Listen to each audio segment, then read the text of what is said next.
السلام علیکم ناظرین، پروگرام سچیاں گلاں کے ساتھ ایک بار پھر سے حاضر ہیں۔ آج ہمارے ساتھ ایک نہیں دو معزز مہمان موجود ہیں۔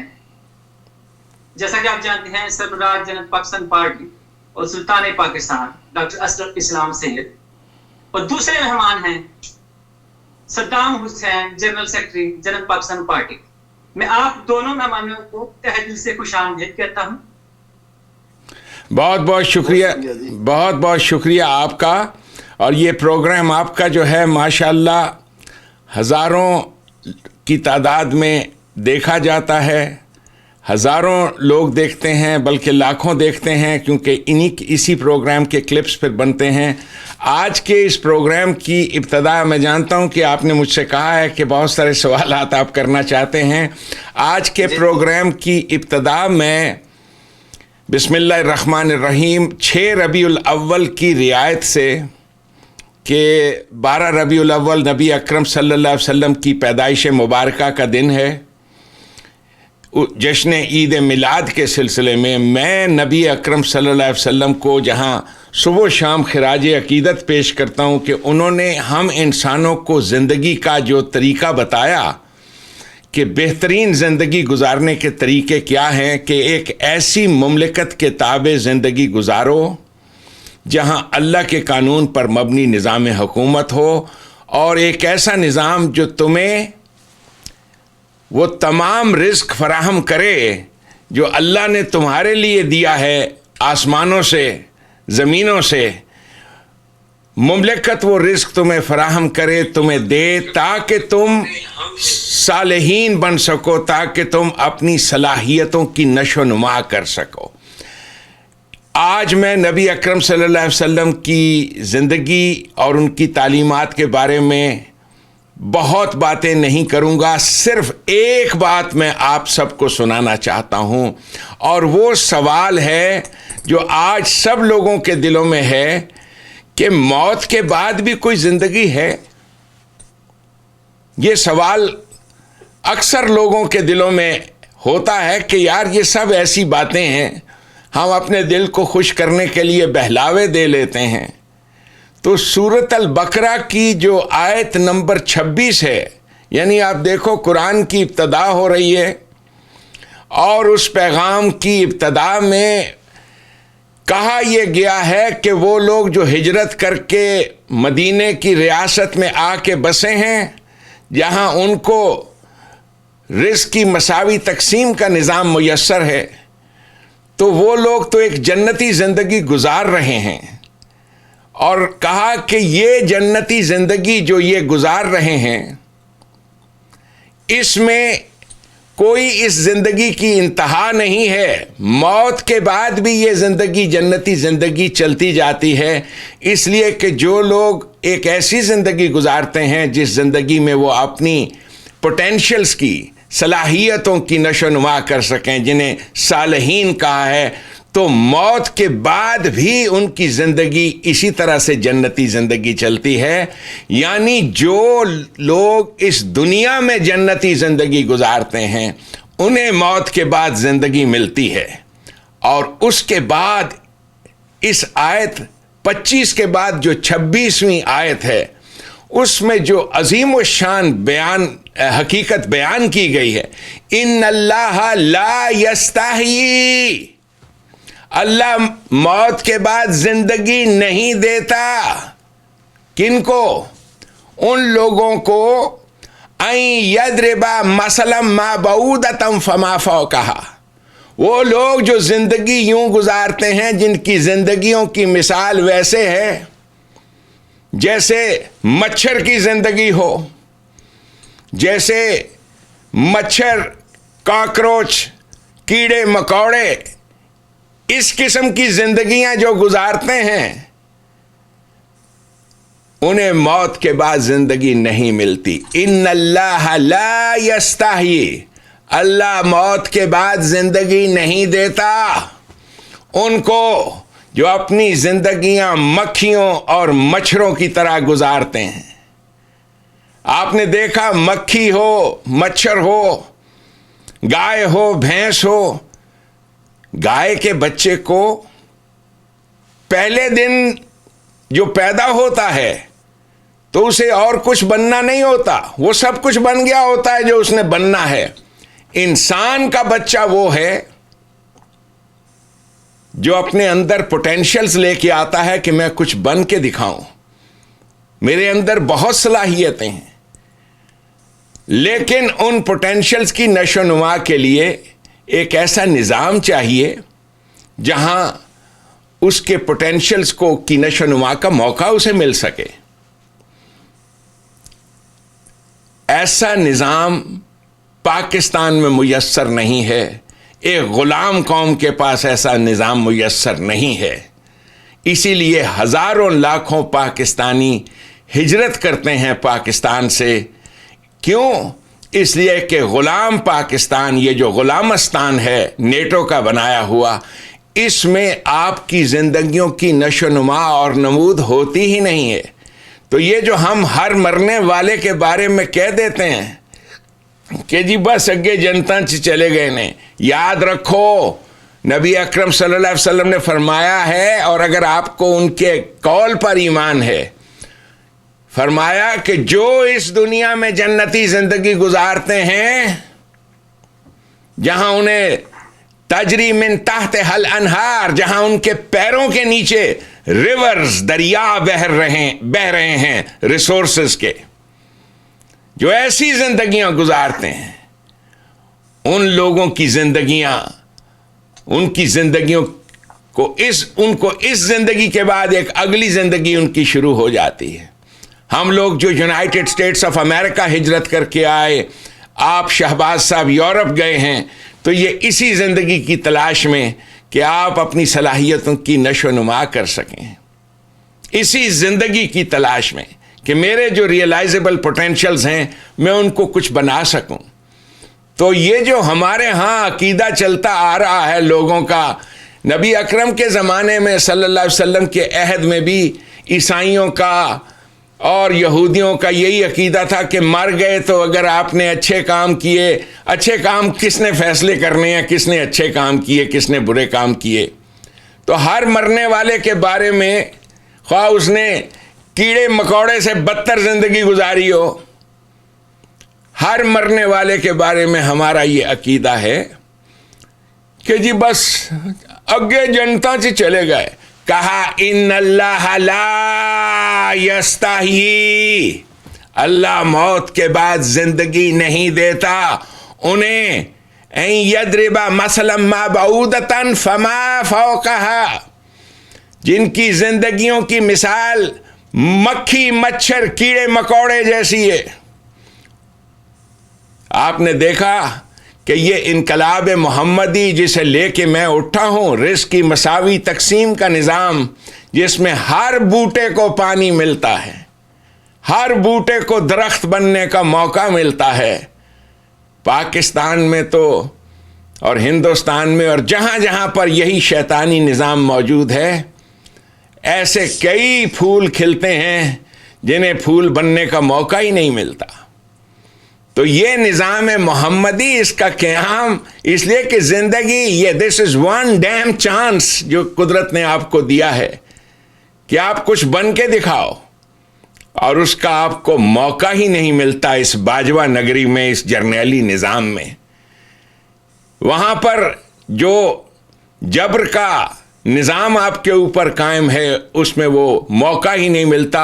نبی پاک صلی اللہ علیہ وسلم 12 ربیع الاول کی رعایت سے میں نے یہ مختصر سی بات کی کہ ان کے عطا کردہ جو موتی ہیں انسانیت کو، جو انہوں نے پھول بکھرائے ہیں، کہا اللہ موت کے بعد زندگی نہیں دیتا، لا یستحیی، وہ لوگ جن کی مثال، اور وہ لوگ نبی اکرم صلی اللہ علیہ وسلم نے جو اس آیت سے پچھلی والی آیت ہے اس میں فرمایا تھا کہ موت کے بعد کی جو زندگی ہے یہ برحق ہے، تو اس آیت میں کہا گیا کہ وہ لوگ جو ایمان لاتے ہیں محمد مصطفیٰ کی تعلیمات پر، اور جو ایمان رکھتے ہیں سبیل اللہ کے نظام پر، وہ جانتے ہیں کہ یہ تعلیمات الحق ہیں، اور وہ لوگ جو ایمان نہیں لاتے، جو مخالفین تھے ان کے، وہ کہتے ہیں کہ موت کے بعد کی زندگی کی مثالیں اللہ کیا دے رہا ہے؟ موت کے بعد کی زندگی کی کس کو پتہ ہے؟ یدل بہی کثیرم و یہدی بہی کثیرا. یہ ایک آیت میں سنانی ضروری سمجھتا تھا. نبی اکرم صلی اللہ علیہ وسلم نے جو آپ کو روشنی دی ہے، ایک ایک آیت زندگی کی نشانی ہے. آپ سب اس زندگی کے متلاشی ہو.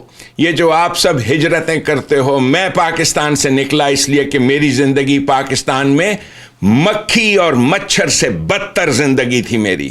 حالانکہ میرا باپ جرنیل تھا، لیکن وہاں پر جرنیلی نظام میں اس درجہ آپریشن تھی کہ خبردار کہ یہ ٹوٹا ہوا تارا مہ کامل نہ بن جائے. سب کی کوشش یہ ہوتی ہے، ہر ایک جڑا ہوتا ہے وہ کوشش ہوتی ہے انہوں دباؤ اور بہ جا ایدی بہ جا کرا دیو.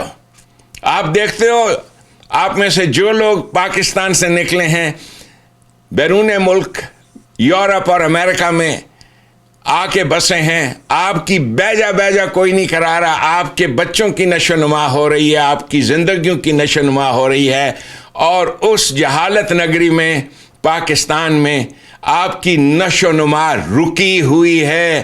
اور اسی رکی ہوئی نشو نما کے ساتھ جب آپ مرتے ہو، اسی کا نام جہنم ہے. جہنم یہاں پہ اور جہنم بعد میں. جہنم کی زندگی، مکھیاں مچھر ناک پہ بیٹھے ہوئے ہیں، بچوں کے کیڑے پڑے ہوئے ہیں زخموں میں، کوئی ہیلتھ کیئر سسٹم نہیں، کوئی نظام نہیں. اور پاکستان میں تماشے جو ہو رہے ہیں، عمران خان ایسے کر رہا ہے اور جرنیل بدماشیاں کر رہے ہیں، اپنی کوٹھیاں بنا کر اپنی اس زندگی کو انہوں نے بڑا خوبصورت بنانے کی کوشش کی ہے. لیکن بالحقیقت ان میں سے کسی کی صلاحیت کی نشو نما نہیں ہوتی. وہ جرنیل بھی اور ان کی اولادیں بھی جہنمی زندگی گزارتی ہیں. ان اللہ لا یستحیی ان یضرب مثلا ما بعودۃ فما فوقہا. جن کی زندگیاں مچھر جیسی ہیں، کیڑے جیسی ہیں. بس یہ کلام کرنا تھا. اب آپ اپنا بیان کیجئے، میں آپ کے سوالات کے جوابوں کے لیے حاضر ہوں. تو پھر پاکستان میں تو مرنے کے بعد کی زندگی کے بارے میں وہ کہتے ہیں نہ ہی سمجھیے. پھر نا یہی ہوا نا؟ نہیں جی، نہ ہی نہ سمجھیے. کہیے کہ ہمارے ماں باپ فی النار جہنم ہیں، جنہوں نے جہنمی زندگیاں گزاری ہیں. ہمارے ماں باپ کو دوبارہ زندگیاں نہیں ملیں گی. کہیے، اس بات کا اقرار کیجئے. فیس دا ریالٹی کو فیس کیجئے. فی النار جہنم، یہ جہنم میں جنہوں نے زندگیاں گزاری ہیں انہیں موت کے بعد زندگی نہیں ملتی. باقی واللہ عالم، اللہ جانتا ہے. لیکن نبی اکرم صلی اللہ علیہ وسلم نے گارنٹی دے کے کہا، ان اللہ اپنی ذات کی قسم دے کے کہہ رہا ہے، اللہ اپنی ذات کی قسم دے کے کہہ رہا ہے، موت کے بعد زندگی نہیں ملے گی انہیں جنہوں نے اپنی زندگیاں مکھیوں اور مچھروں سے بدتر گزاری ہیں. ڈاکٹر صاحب، آج فرانس کے حوالے سے کافی خبریں آ رہی ہیں. ایک ملک میں فرانس کی ایمبیسی کو بھی جلایا گیا ہے. فرانس کے صدر نے آپ صلی اللہ علیہ وسلم کے خاکے بنا کے وہاں سرکاری بلڈنگ کے اوپر لٹکائے تھے. اس کے اوپر آپ کیا کہیں گے؟ دیکھیے، یورپ کی طاقتیں اور یورپ کے لوگ، انہیں نبی اکرم صلی اللہ علیہ وسلم کی ذات سے متعارف کرانا بے حد ضروری ہے. جب عمران خان صاحب یونائٹڈ نیشنز میں تقریر کرنے گئے تھے تو اپنے ہر جملے میں وہ لفظ استعمال کر رہے تھے، پرافٹ محمد. یہ لفظ پرافٹ اگر ہم یورپ والوں کو صرف یہ تعلیم دے دیں کہ یہ پرافٹ لفظ ایک ڈیروگیٹری ورڈ ہے، توہین آمیز لفظ ہے جو ان انگریزوں نے ایجاد کیا تھا. پرافٹ کہتے ہیں ایک ایسے مجذوب کو جو پیشگوئیاں کرتا ہو کہ جی کل کی ہونا ہے، پرسوں کی ہونا ہے، راتی کی ہونا ہے. یہ ایسے لوگوں کو پرافٹ کہتے ہیں، پروفیسیز کرنے والے. آپ کبھی امریکہ میں کسی میلے میں چلے جائیں، یہاں پر بیکرز فیلڈ میں فارمر مارکیٹ لگتی ہے, وہاں پہ میلہ لگتا ہے, وہاں پہ پرافٹس بیٹھے ہوتے ہیں, انہوں نے کیمپ لگایا ہوتا ہے, تو اندر عورتیں آتی ہیں $5 $8 دے کر قسمت کا حال پوچھتی ہیں.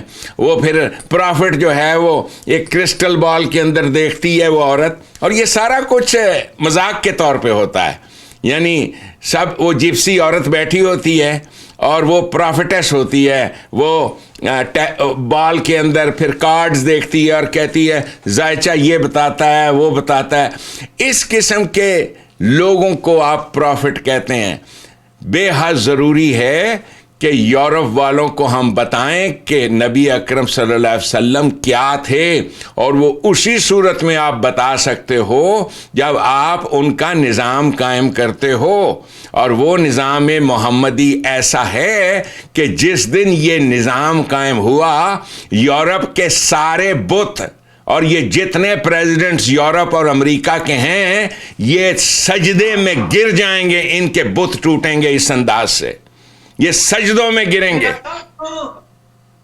جی جو تعارف مسلمان کا یا اسلام کا یورپ امریکہ میں ملتا ہے, ایسے اسلام کو تو مطلب اپنے آپ کو بتاتے ہوئے لوگوں کو شرمندگی ہوتی ہے. بالکل ایسے بالکل, اس لیے کہ یہ مسلمہ کذاب کا جو مذہب ہے یہ ایک بڑا زبردست فارمولہ ہے ایسے لوگوں کو کریٹ کرنے کے لیے جو فنیٹکس ہوتے ہیں, جو کٹ مارتے ہیں, جو آگیں لگاتے ہیں, جو بم بلاسٹ کرتے ہیں, جو لوگوں کی گردنیں کاٹتے ہیں. یہ فنیٹکس کو کریٹ کرنے کا بہترین فارمولہ ہے. صرف یہ مسلمہ کذابی کا مذہب نہیں, ہندو مذہب بھی یہی کچھ ہے, کرسچن مذہب بھی یہی کچھ ہے. دنیا کے سارے مذاہب اسی قسم کے فنیٹکس پیدا کرتے ہیں. یہ فنیٹکس کون لوگ ہوتے ہیں؟ جو اللہ کے بڑے شدت کے ساتھ ماننے والے ہوتے ہیں.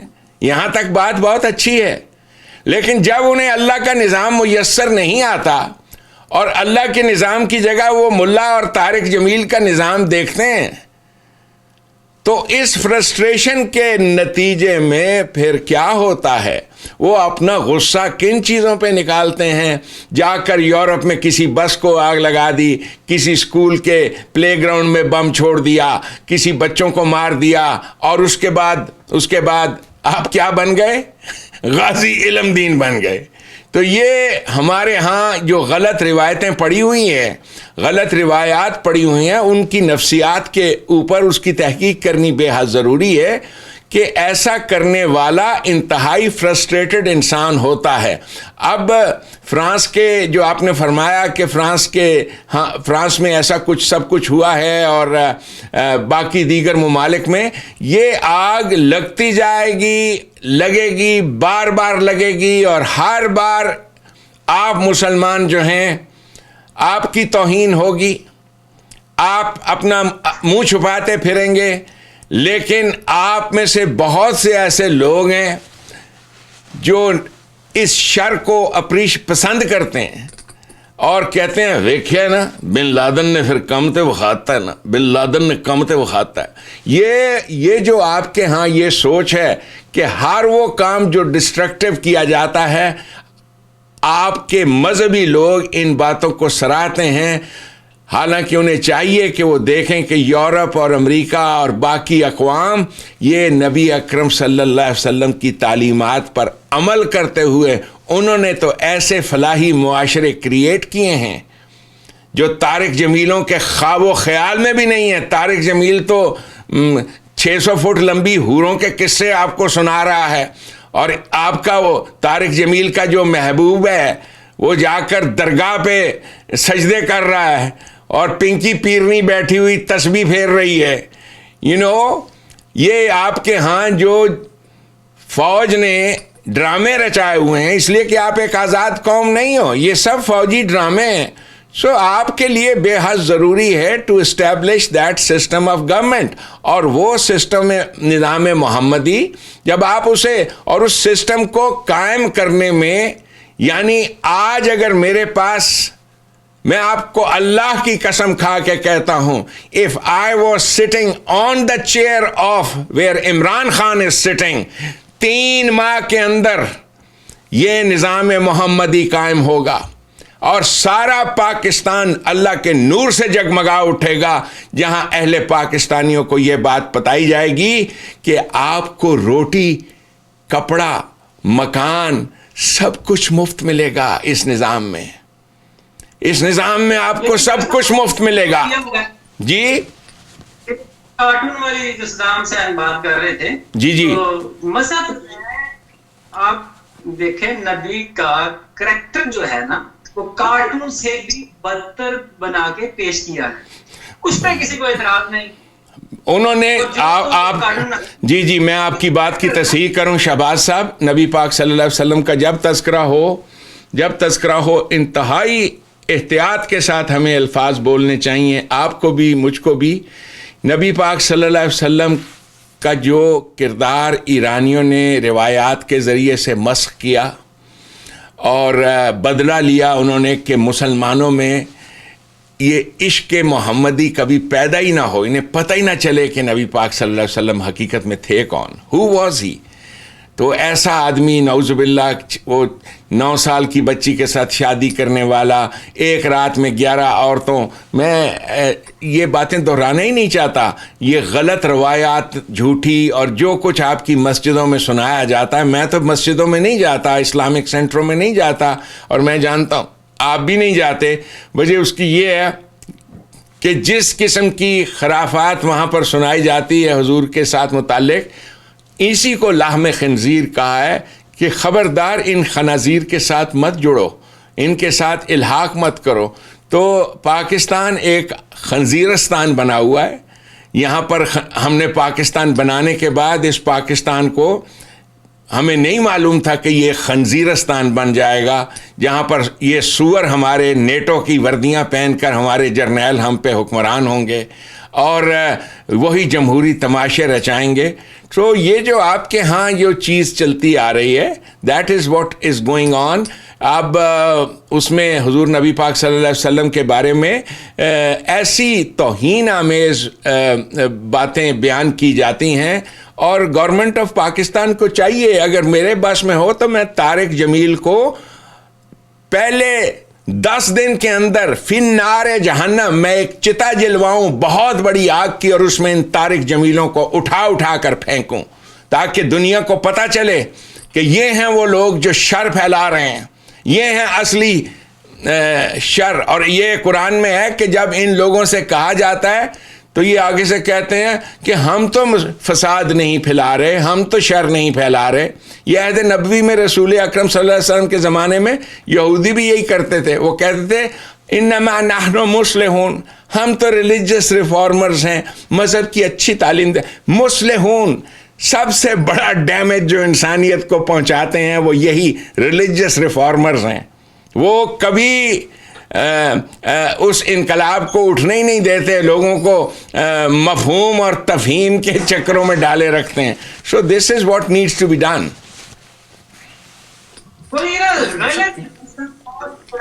جو پیش کرتے ہیں نا, یا آپ کی حدیثوں کی کتابیں بڑی بڑی ہیں, وہ جب لوگ باتیں سنتے ہیں یہاں کے تو وہ کانوں کو ہاتھ لگاتے ہیں, وہ پھر کیا کریں؟ ان بات صحیح بتانے والا ہے کون؟ یہ تو مسلمانوں کی ذمہ داری ہے نا. دیکھیے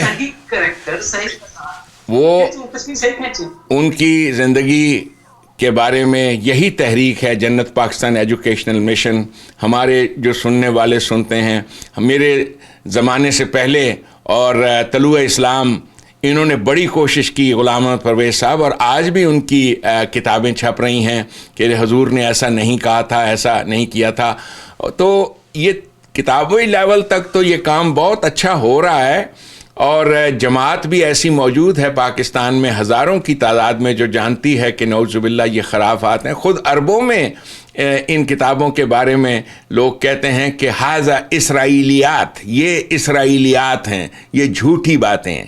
لیکن ضرورت اس امر کی ہے کہ جب آپ کی کرسیوں پر مارشل لا لگائے ہوئے ہیں نیٹو نے, اور آپ کی ہر کرسی پر ایک الو بٹھایا ہوا انہوں نے جو ربڑ سٹیمپ کے طور پہ نیٹو کی تمام احکامات کی توثیق کرتا ہے. آپ یعنی you are not even a free country. آپ ایک آزاد قوم نہیں ہو. آزاد قوم اگر آپ ہوتے اور آپ کے یہاں فری الیکشنز ہوتے جیسے امریکہ میں ہیں. اب آپ دیکھیے نا, امریکہ میں کل ڈیبیٹ ہوئی ہے, جو پرسوں ڈیبیٹ ہوئی ہے جو بائیڈن کی اور ٹرمپ کی. ٹرمپ نے کس انداز میں دھجیاں اڑائی ہیں جو بائیڈن کی, اور اس ڈیبیٹ میں اس نے کہا ہے کہ تم نے اتنا حرام کا پیسہ کمایا ہے. یہ ای میلیں موجود ہیں.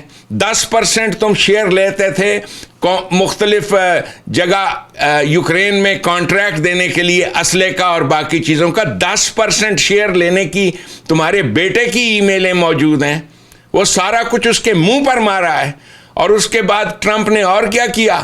سب سے کمال بات جو ٹرمپ نے کہی وہ یہ کہ میں سیاست میں کبھی نہ آتا اگر تم سیاستدان گند نہ مچا رہے ہوتے.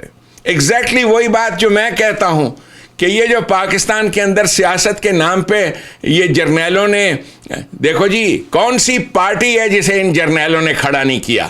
انہوں نے MQM بنائی, انہوں نے مسلم لیگ بنائی, ان جرنیلوں نے مسلم لیگ کاف بنائی, مسلم لیگ نون بنائی. اب تو کوئی حد ہی نہیں. اور پھر عمران خان کی پارٹی کو کیسے, یعنی اگر پاکستان میں صحیح ڈیبیٹس ہوتی, جو کہ میں نے اس باجوہ کو, اس گدے کو کہا تھا, میں اسے گدھا کہتا ہوں, میں نے اپیل کی تھی اس گدے کو کہ تمہیں جو ذلت ملنے والی ہے تمہیں اس کا اندازہ نہیں ہے. اس وقت تمہارے پاس سنہری موقع ہے, ڈیبیٹس کراؤ, اور تاکہ میں عمران خان کو اس کی قابلیت بتا سکوں. اگر ڈیبیٹس ہوتی ایسا ہرگز نہ ہوتا کہ ایک کوکینچی آپ کا وزیر اعظم ہوتا. لیکن اس کوکینچی کو وزیر اعظم بنانے کے لیے احکامات, وہ باجوے کا قصور نہیں ہے. وہ تو بیچارہ خود ایک سلیو ہے, غلام ہے, ایکسٹینشن کا بھکاری. اس کی اوقات آپ دیکھو, ایکسٹینشن مانگ رہا ہے. اتنے سال سروس کے بعد وہ ایکسٹینشن مانگ رہا ہے. ایکسٹینشن مل بھی رہی ہے اسے, ایکسٹینشن کو کوئی روک بھی نہیں سکتا تھا, اس لیے کہ جو نیٹو حکم کرتا ہے اسے کون روک سکتا ہے؟ لارڈ کرزن, وہ تو لارڈ کرزن ہے. سو آپ کے ہاں آزادی نہیں ہے. You are not a free people. اور آزادی کو اس کو لڑ کے حاصل کیا جاتا ہے. آپ نے تو کبھی لڑائی کی نہیں. یہ اب آپ دیکھیں, یہ جو ابھی واقعہ ہوا ہے صدام, یہ جو کراچی میں جا کر وہ مریم کا وہ کمرہ توڑ, یہ وہ سارا تماشے جو جمہوریت کے ہوتے ہیں. اب اس کے بعد کیا ہو رہا ہے؟ What is happening? کہ جی گورنمنٹ نے کہا ہے ہم کمیشن بٹھائیں گے, انکوائری کریں گے, یہ کریں گے, وہ کریں گے. یہی سارا کچھ. اور کس کے حکم سے ہوا تھا یہ؟ عمران خان نے آرڈر دیا تھا کہ سبق سکھاؤ. اس لیے کہ جو رعونت عمران خان کے دماغ میں ہے اس کا آپ کو اندازہ ہے, جو کھڑے ہو کر آستینے چڑھا کر ایسے ایسے باتیں کر رہے جیسے گنڈے کرتے ہیں, ایسے منہ پہ ہاتھ پھیر رہا ہے. یہ آپ کی گورنمنٹ اور یہ آپ کا مقام ہے. تو علاج کیا تھا؟ یہی کمیشن بٹھاتے تھے انگریز بھی. جب 1913 میں غالباً جلیانوالہ باغ ہوا تھا, 1913-14 کی بات ہے. جلیانوالہ باغ کا واقعہ کیا تھا؟ لوگ پروٹیسٹ کر رہے تھے انگریز کے راج کے خلاف, مہنگائی کے خلاف. احتجاج تھا. اس جلسے میں ہزاروں لوگ موجود تھے ایک باغ میں, جس باغ کا کوئی باہر نکلنے کا راستہ نہیں تھا. ایک محلے کے اندر ایک گراؤنڈ تھی. جنرل ڈائر نے جا کر حکم دیا, اور اس وقت وہ بریگیڈیئر جنرل تھا, اور بریگیڈیئر بھی ایکٹنگ تھا. لیکن حکم کہاں سے آیا تھا؟ پیچھے سے, کہ جا کر گولی مار دو, صاف کرو ان سب کو. وہی جیسے حکم پیچھے سے آیا ہے, عمران خان نے حکم دیا جاؤ اٹھو, جا کر صفحہ ہستی سے مٹاؤ, ان کو ذلیل کرو, رسوا کرو, کک مارو دروازے کو, دروازے توڑو. وہ سارا کچھ آپ نے دیکھا ہے. اب کیا ہو رہا ہے؟ جنرل ڈائر نے اس کی گولی چلوائی. تقریباً 390 کے قریب وہ لوگ ہیں جو وہ وہاں اس گولی میں مرے. فائرنگ ہوئی, اور گورنمنٹ نے کیا کیا؟ کمیشن بٹھا دی, اور کہا جی ہم جنرل ڈائر کو اسی وقت سسپینڈ بھی کرتے ہیں, انکوائری ہوگی. ہندوستان کا انسان